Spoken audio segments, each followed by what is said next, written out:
ಬಿಸಿಲಲ್ಲಿ ಒಣಗಿಸು, ನೆರಳಲ್ಲಿ ಮಲಗಿಸು ರಾಘವೇಂದ್ರ.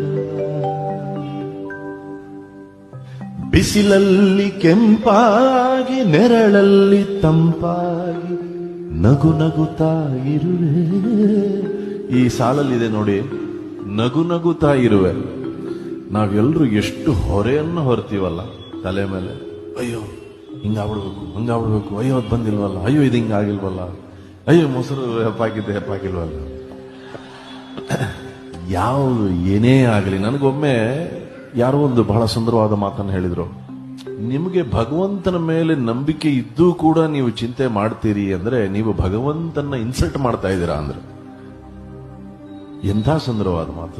ಹಾಗಾಗಿ ನಿಶ್ಚಿಂತೆಯಿಂದ ನೀನು ಕೊಟ್ಟಿದ್ದೇ ಪ್ರಸಾದ ತಂದೆ, ನೀನು ಹಿಂಗಿಟ್ರೆ ಹಿಂಗಿರ್ತೀನಿ, ಹಂಗಿಟ್ರೆ